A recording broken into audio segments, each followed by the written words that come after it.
Welcome students in our lecture series of group theory. Today in this lecture we are discuss about a Euler-5 function. Group theory में इसका बहुत ज़्यादा use है Euler-5 function का। तो ये function कैसा है? इट्स अ फंक्शन जिसका डोमेन नेचुरल नंबर है और कोडोमेन भी नेचुरल नंबर है। इट इज अ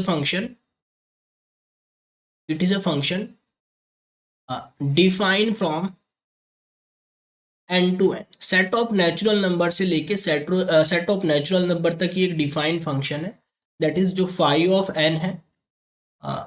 ये एन टू एन एक फंक्शन है। कैसा फंक्शन है, कैसे आउटपुट देता है? इसमें हम नेचुरल नंबर डालते हैं 1 2 3 4 5 6। ये किस तरीके से डिफाइन है? सच दैट इस तरीके से कि वन पे इसकी वैल्यू 1 रहती है, ठीक है। और फोर एन ग्रेट इक्वल 1 के लिए, 1 या 1 से बड़े के लिए, 2 के लिए, 3 के लिए, 4 के लिए, ये कैसे डिफाइन है कि जो भी आप नेचुरल नंबर इसमें डालते हैं एन, उससे छोटा ये आपको क्या देता है? ये उससे छोटे कितने प्राइम नंबर्स हैं, कितने ऐसे हैं जो एन के रिलेटिवली प्राइम है। नंबर ऑफ पॉजिटिव इंटीजर्स, ऐसे कितने पॉजिटिव इंटीजर्स हैं। Numbers of positive integers less than N, N से छोटे, एंड को प्राइम और को प्राइम टू एन, एन से छोटे और एन के coprime. Phi of N, N से छोटे और एन के coprime less than N and coprime to N, ऐसे कितने नंबर हैं वो ये आपको देता है। जैसे फॉर एग्जांपल अगर हम यहाँ पे करें, अगर हमें निकालना है फाइव ऑफ वन, तो दे ही रखा है कि फाइव ऑफ वन जो है आपका 1 है। हमें निकालना है phi of two. Phi of two क्या होगा? टू से छोटा एक ही है 1, और 1 2 के को प्राइम होता है। 1 और 2 एक दूसरे के रिलेटिवली प्राइम है, मतलब 1 का और 2 का जो जीसीडी है, को प्राइम का मतलब है जीसीडी 1 होना चाहिए। 1 का और 2 का जो जीसीडी है वो क्या है? 1 है, ठीक है। तो एक ऐसा नंबर है 1, ठीक है। यहीं पे आप फाइव ऑफ थ्री निकालते हैं, अगर फाइव ऑफ थ्री, तो थ्री से छोटे कौन कौन से नंबर होते हैं? थ्री से छोटे 1 होता है और 2 होता है। तो आप देख रहे हैं 1 भी 3 के रिलेटिवली प्राइम है, को प्राइम है। 1 और 3 का जीसीडी 1 है, और 2 और 3 का जीसीडी भी 1 आता है। तो ऐसे दो नंबर है 1 एंड 2। तो फाइव ऑफ थ्री कितना हो जाएगा? 2। यहाँ से आपको क्लियरिटी आएगी फाइव ऑफ फोर से। फाइव ऑफ फोर क्या होगा?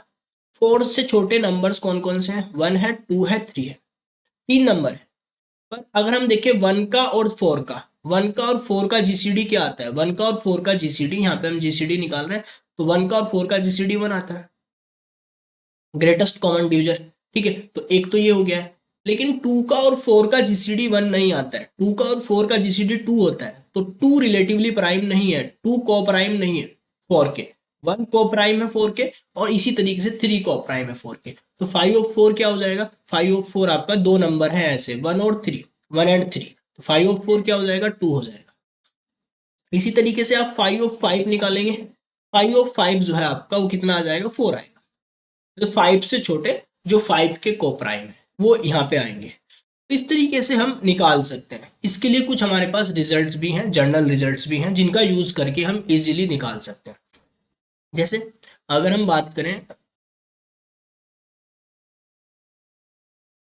फाइव ऑफ प्राइम, अगर हमारे पास कोई प्राइम नंबर है यहाँ पे, जैसे हमने यहाँ पे निकाला था 5 का निकाला था, फाइव ऑफ फाइव, तो 4 हो गया था।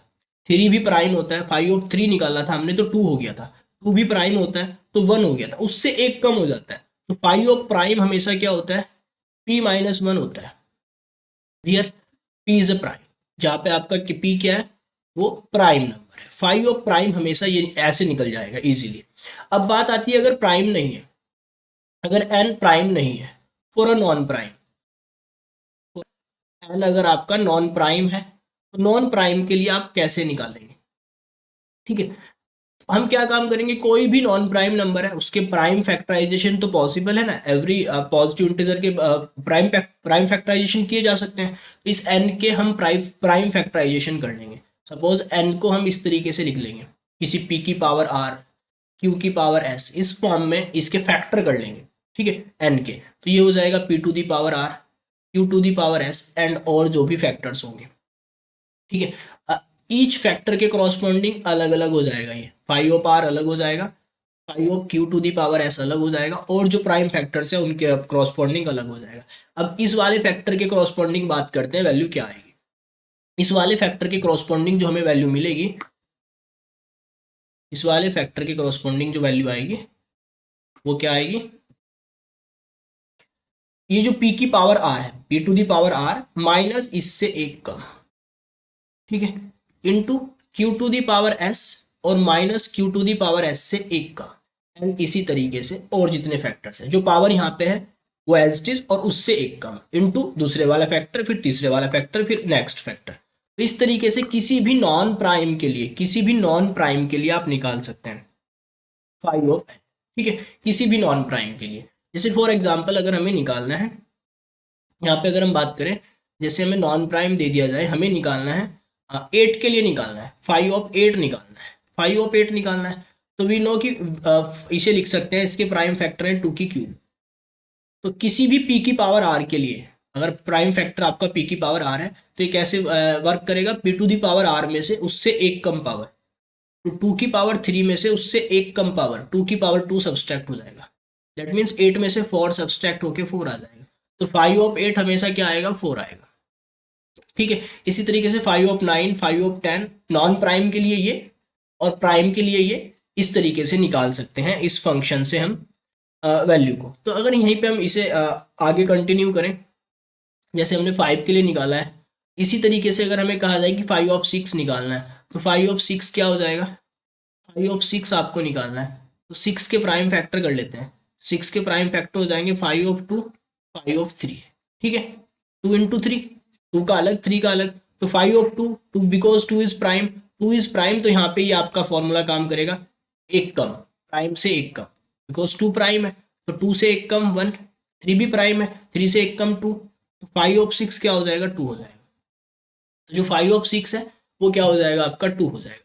तो इस तरीके से ये आपका आइलर फंक्शन जो है, सेट ऑफ नेचुरल नंबर इसका डोमेन है और सेट ऑफ नेचुरल नंबर ही इसका कोडोमेन है। एन पर डिफाइन एक फंक्शन है जो कि एन, किसी भी पॉइंट एन पर अगर आप इसे निकाल रहे हैं तो उससे छोटे पॉजिटिव इंटीजर जो होंगे and relatively prime to N, coprime to N, जो उससे एन से छोटे होंगे and coprime to N, ये आपको दे देगा नंबर ऑफ पॉजिटिव इंटीजर, ऐसे कितने होंगे, ठीक है, इसे काउंटिंग बता रहा है कि ऐसे कितने होंगे, number of positive integer less than N and coprime to N, ठीक है।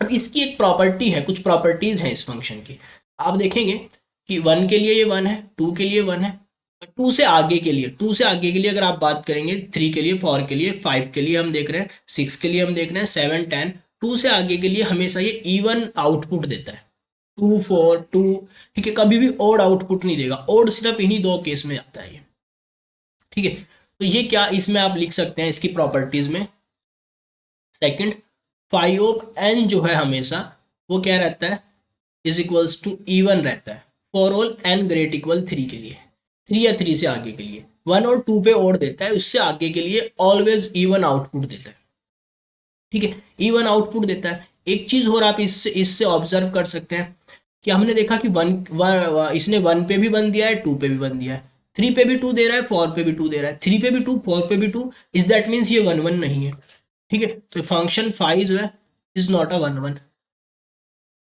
इज नॉट अ 1 1 फंक्शन, ये एक 1 1 फंक्शन भी नहीं है। ऑल्सो हम देख सकते हैं, ऑल्सो हम देख रहे हैं इसने 1 दिया है, उसके बाद 2 4 ये देने शुरू हो, इसके आउटपुट 2 4 आने लगे, ठीक है, और तो कभी आएगा ही नहीं, हम ही तो कह रहे हैं कि ऑलवेज इवन आउटपुट देता है, ऑलवेज इवन आउटपुट देता है, तो 3 5 और आउटपुट नहीं मिलेंगे, तो और नहीं मिलेंगे, और ये फंक्शन कहाँ से कहाँ तक है, एंड टू एंड डिफाइन है, तो इस दैट मीन्स ऑन तो भी नहीं है, इधर बहुत सारे ऐसे पॉइंट्स हैं जो रह जाएंगे, ठीक है, जिनकी प्री इमेज एग्जिस्ट नहीं करेगी, ठीक है। एंड ऑल्सो आप कह सकते हैं नॉट ऑनटो, ये ऑनटो भी नहीं है, ऑल्सो ये ऑनटो भी नहीं है, ठीक है। तो जो five function is not 1 1 and also not onto, और इसके जो आउटपुट्स होते हैं एन ग्रेट इक्वल 3 के लिए ऑलवेज इवन आउटपुट देता है। तो इस तरीके से आप किसी किसी नॉन प्राइम नंबर के लिए निकाल सकते हैं, इस तरीके से आप किसी प्राइम नंबर के लिए निकाल सकते हैं। जैसे एक एग्जांपल अगर हम और यहाँ पे करें, आपको आउटपुट निकालना है, आपको 5 ऑफ 100 निकालना है, मतलब 5 ऑफ 100 आपको बताना है कि क्या होगा, तो आप क्या काम करें, 100 के प्राइम फैक्टर कर लें, 2 से डिवाइड दिया 50, 2 से दिया 25, ठीक है, और इसके बाद तो इसके प्राइम फैक्टर क्या हो जाएंगे, ये हो जाएगा 2 का स्क्वायर 5 का स्क्वायर, ठीक है, ये हो गए प्राइम फैक्टर। तो 2 के स्क्वायर के क्रॉसपोंडिंग अलग हो जाएगा और 5 का जो स्क्वायर है 5 के स्क्वायर के करस्पॉन्डिंग अलग हो जाए। ठीक है, तो ये हो जाएगा 2 के स्क्वायर के करस्पॉन्डिंग। फिर से ये पावर भाई प्राइम फैक्टराइजेशन वाला जो फॉर्मूला है ये काम करेगा। P to the power R में से P to the power R minus one को सब्सट्रैक्ट कर देंगे, तो 2 की पावर 2 में से एक कम पावर को सब्सट्रैक्ट कर देंगे, 5 के स्क्वायर में से एक कम पावर को सब्सट्रैक्ट कर देंगे। तो 4 में से 2 गया 2, 25 में से 5 गए 20, तो ये कितना आ जाएगा 40। इस तरीके से आप आइलर फाइव फंक्शन डिफाइन है और इस तरीके से आप इसकी हेल्प से इजीली फाइंड कर सकते हैं, एन की किसी भी वैल्यू पर आप इसके आउटपुट को निकाल सकते हैं। ठीक है, तो ये आपका क्या है, आइलर फाइव फंक्शन है। अब इसे हम कैसे ग्रुप थ्योरी में इसका क्या यूज है। ठीक है, ग्रुप थ्योरी में जब हम आगे साइक्लिक ग्रुप पढ़ते हैं, ठीक है, तो साइक्लिक ग्रुप में ये हमारा काम आता है नंबर्स ऑफ एलिमेंट्स निकालने के लिए किसी स्पेसिफिक ऑर्डर के। ठीक है, और वहाँ पे साइक्लिक ग्रुप के जनरेटर फाइंड करने के लिए कि किसी साइक्लिक ग्रुप के कितने जनरेटर होंगे, उन सब में ये हमारा काम करता है। तो आगे हम ये देखेंगे कि ये कैसे वहाँ पे हम इसका यूज़ करेंगे साइक्लिक ग्रुप में। तो फिलहाल हमने ये पढ़ा कि आइलर फाइव फंक्शन है क्या, और ये किस तरीके से डिफाइन है, किस तरीके से हम इससे आउटपुट्स निकाल सकते हैं, इसके क्या क्या आउटपुट्स होंगे, ये किस तरीके से डिफाइन है। ठीक है, तो थैंक यू फॉर वॉचिंग।